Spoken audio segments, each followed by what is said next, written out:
Springfield, Missouri, a peaceful town nestled in the heart of the Midwest, known for its friendly neighbors and small-town charm, and, well, long-buried secrets.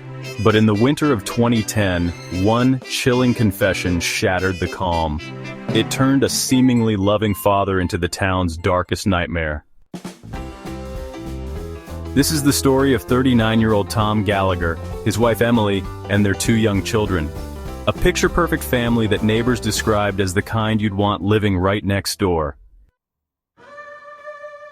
911, what's your emergency? I did something terrible. Sir, are you in danger? No, but they are. Please, just send someone. 245 North Haven Drive.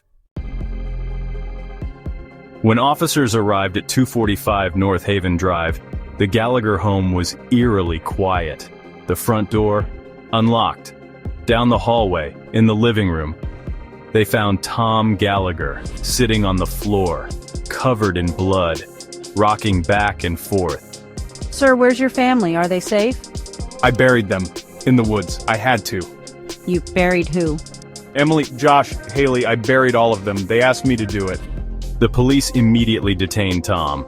A frantic search began in the dense woods just outside Springfield. By sunrise, officers discovered 3 shallow graves, 2 small and 1 larger. It was the kind of scene that shakes you to the core. The bodies were carefully placed, almost gently. Tom, why did you do it? I didn't want to, they told me to. Who told you to? Emily, they all did. They said they were tired, they wanted to leave, and they wanted me to help them. But what came next stunned investigators even more. Tom claimed that on the night of December 15th, his wife confessed a disturbing secret, that the 2 children were not biologically his, and that she had kept it hidden for over 11 years. She said I was too good for them, that I deserved better. She started crying. Josh and Haley, they just sat there, silent, like they already knew. She said, "We'll leave tonight, but you have to help us." Help them how? By killing them, so they could be free. Investigators searched for any proof of Emily's alleged confession, but friends and family insisted. Emily adored her children and loved Tom deeply. She never would have said that, never. Something else was going on. Tom's lying. Toxicology reports found no drugs or alcohol in Emily or the children's systems. No signs of struggle, no forced entry, no fingerprints besides Tom's. Then, detectives found a torn piece of paper in Tom's jacket pocket, scribbled with one disturbing sentence, "We go together or not at all."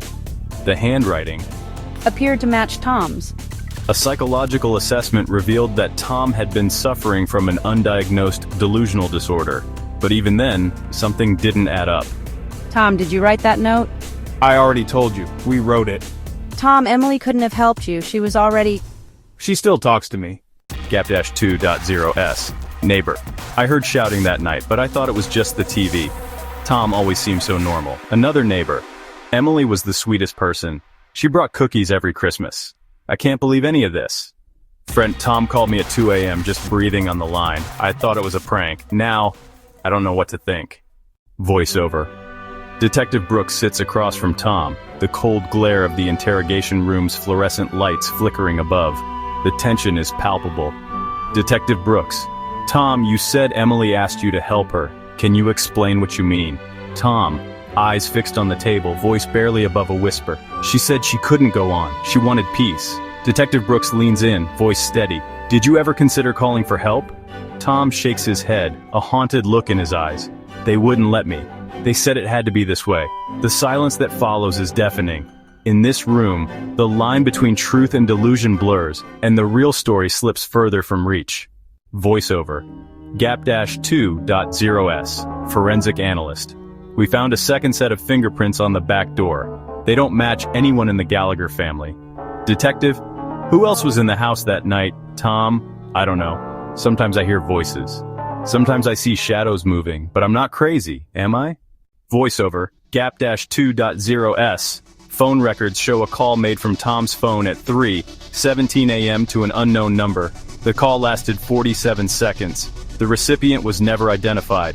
Detective Brooks. Tom, who did you call? Tom, I don't remember. Maybe it was Emily. Maybe it was someone else. The case remains open, haunted by questions that may never be answered. To this day, Tom Gallagher refuses to plead guilty. He insists that his family asked him to set them free. The case remains officially closed. But investigators still struggle to understand one chilling detail. When police recovered the 3 bodies, Emily's fingers were clean. No soil, no dirt, no trace that she had ever been in the forest at all. Did Tom act alone, or was there a secret pact the world will never understand? This is Vanished Whispers True Crime. Don't forget to like, subscribe, and turn on notifications for more chilling real-life mysteries. As the dust settled, new witness statements began to emerge, each adding another layer to the chilling puzzle. A neighbor, previously too afraid to speak, finally came forward.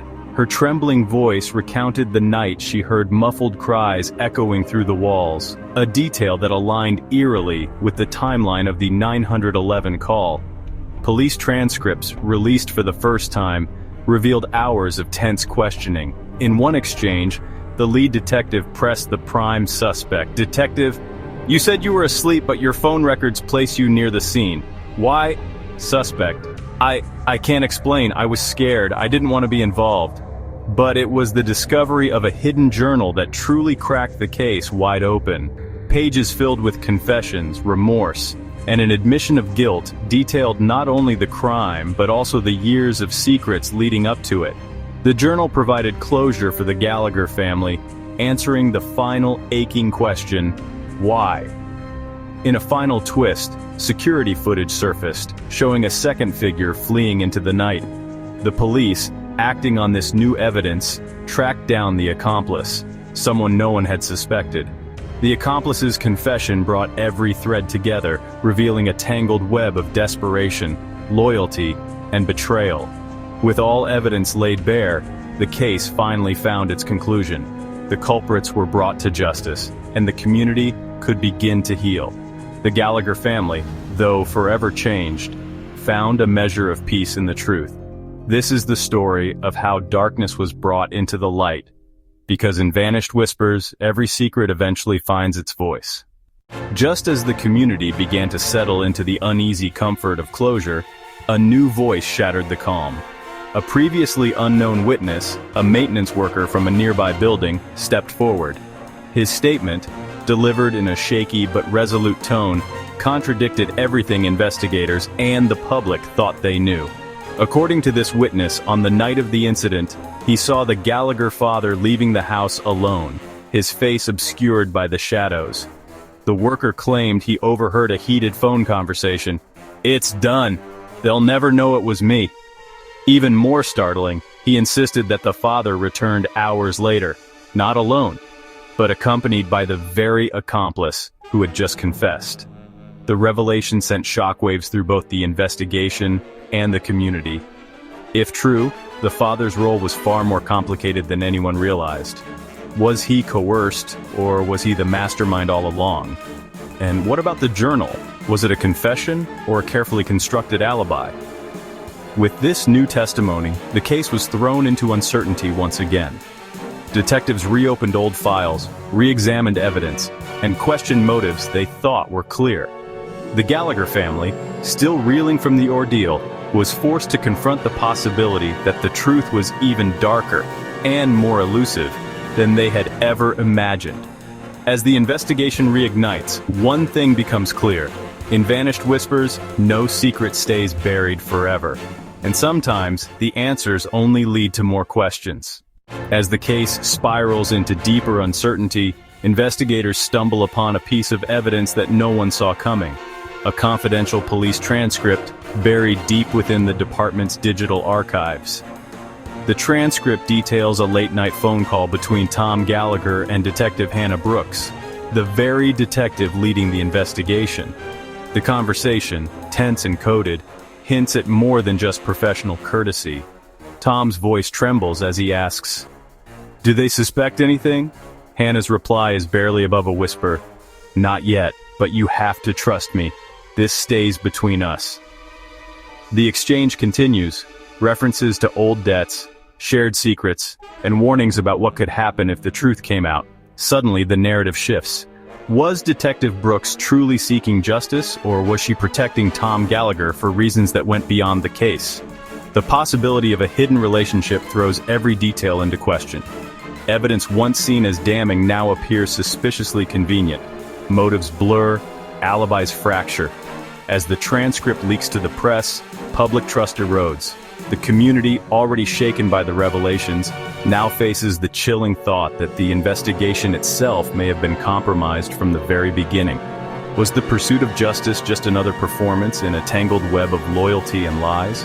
In Vanished Whispers, the line between truth and deception grows thinner with every revelation, and as the storm of suspicion rages on, one thing is certain: no one is above suspicion, not even those sworn to uncover the truth. When all hope seemed lost and the town was cloaked in uncertainty, a single discovery changed everything. Forensic analysts, refusing to give up, uncovered a crucial fingerprint on the inside of the Gallagher home's window, a detail missed in the chaos.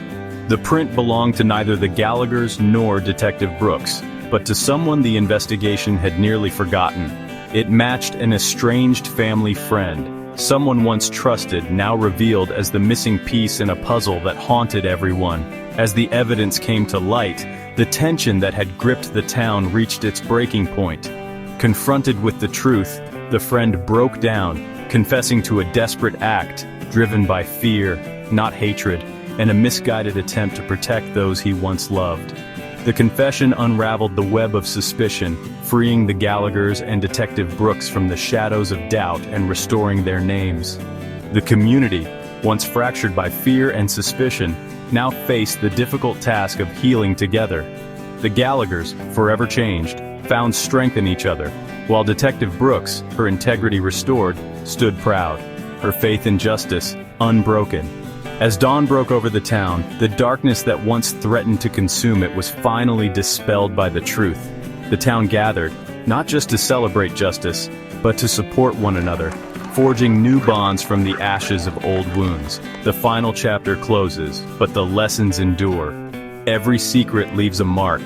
Forgiveness is hard won, and the greatest mysteries are those of the human heart. In the end, Vanished Whispers is a story of redemption, resilience, and the hope that even in the darkest times, light will find its way home.